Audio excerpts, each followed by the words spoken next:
Wir haben das Projekt am Anfang relativ stark unter Verschluss gehalten. Ob wir das nun wollten oder nicht, ist es einfach so passiert. Und wir wussten auch bis zu dem Moment, nachdem wir aufgenommen haben. Das heißt, wir haben schon Geld reingesteckt und Zeit und Arbeit und Schweiß und Blut und wussten eigentlich bis zu dem Moment nicht, was wir da eigentlich machen.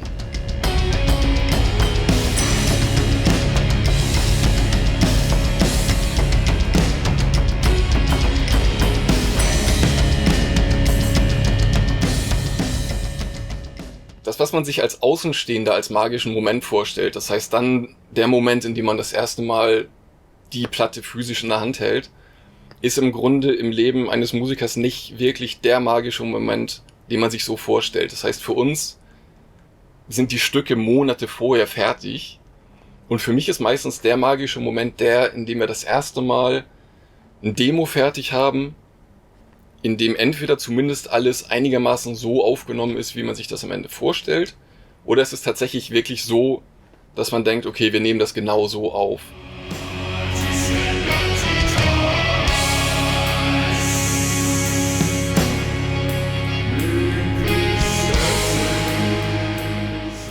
Es geht ja nicht nur um indische Mythologie. Es ist bei uns so, im Grunde ist der Kern des Projekts orientale und okzidentale Ästhetik im weitesten Sinne miteinander zu verbinden, was bei uns in Texten Niederschlag findet, zum Teil darin, wie wir komponieren, das heißt auch in der Musik findet das seinen Niederschlag. Das hat mit Philosophien zu tun, mit Buddhismus und Hinduismus, mit buddhistischen und hinduistischen Sekten und im Grunde mit dem okkulten Aspekt von Orientalem und Okzidentalem.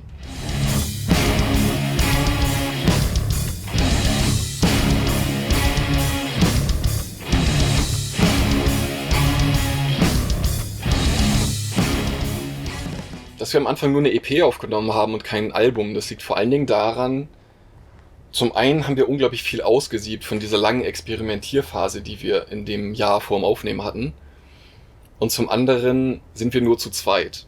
Das heißt, wir können nicht unseren kleinen Part aufnehmen und dann auf den Rest der Band warten, sondern müssen zu zweit sehen, dass wir qualitativ hochwertiges Zeug in relativ kurz gestecktem Rahmen einspielen. Denn es ist einfach so, im Studio ist Zeit Geld und leider hat eine Band heutzutage nicht mehr so viel Zeit, wirklich im Studio noch rum zu experimentieren. Es muss wirklich alles vorbereitet sein und auf den Punkt eingespielt werden.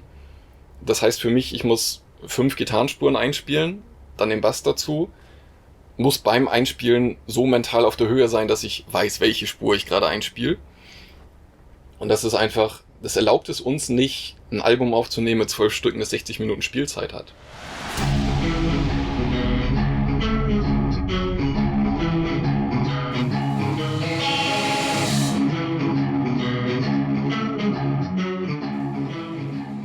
Man würde jetzt denken, dass das leicht fällt, weil die Stücke so unterschiedlich sind, aber für mich ist es eher so, gerade dadurch, dass die Stücke so unterschiedlich sind, kann ich nicht wirklich einen Favoriten rauspicken, weil es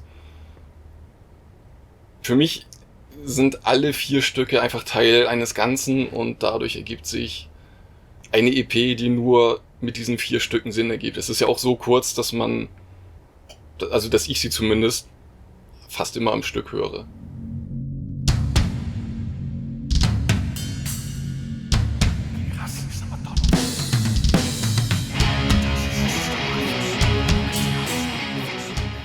Ob irgendwann ein Moment war, an dem wir es hinschmeißen wollten.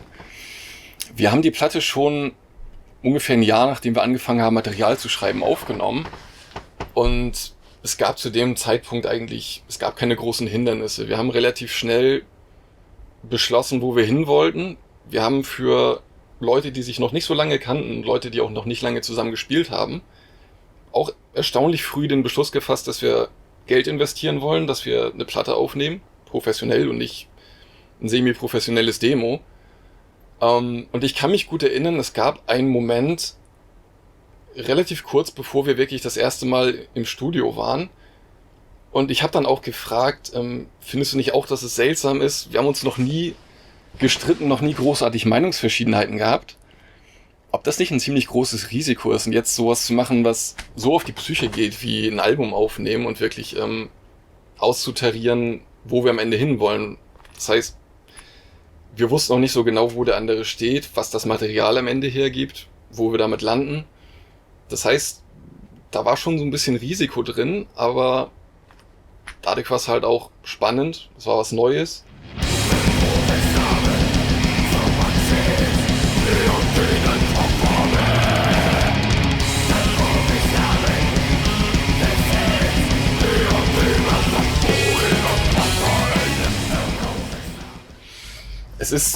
Ich glaube, das ist die 6. Platte, die ich aufgenommen habe, und es ist auch wirklich die erste, die mir 4 Jahre nach dem Release immer noch so viel Spaß macht, dass ich sie regelmäßig höre. Dass ich sie regelmäßig nicht nur in Stücken höre. Das heißt, wenn ich sie höre, höre ich sie wirklich von Anfang bis Ende. Und vielleicht hatten wir da noch nicht das ausgereifteste Songwriting, aber ich glaube, dass die Platte, so wie sie aufgenommen ist, Sinn ergibt.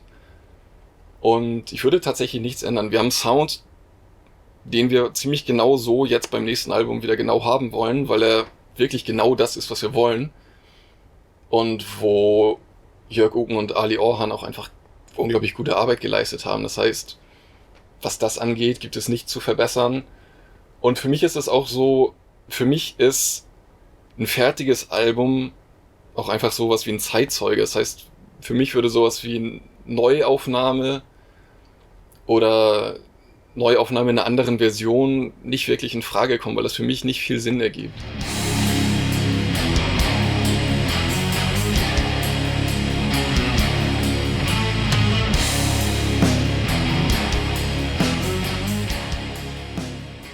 Für mich bedeutet die EP auf jeden Fall Freiheit, und zwar mit jedem Aspekt, den das Wort hergibt, weil zum einen, wir waren vom Genre her nicht mehr gebunden, wir waren textuell nicht gebunden, so wie das bei Cthulhu über Jahre, es war einfach eine Lovecraft-Band, was auch gut so war und was in der Art und Weise auch funktioniert hat, aber bei Vamajara ist es, wir waren in keine Richtung gebunden. Die Gitarren konnten klingen, wie wir das wollten.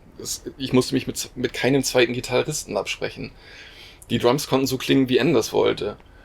Wir konnten uns textlich austoben. Wir konnten im Grunde alles reinbringen, was wir für richtig gehalten haben, und haben trotzdem am Ende gesagt, hier ist das Qualitätsniveau, alles, was hier nicht ankommt, schmeißen wir raus.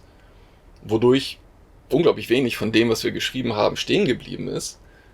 Aber ich glaube, das ist einfach die Essenz von dem, was stehen geblieben ist, nachdem wir machen konnten, was wir wollten. Und das macht diese EP auch zu dem, was für mich immer noch das Beste ist, was ich aufgenommen habe.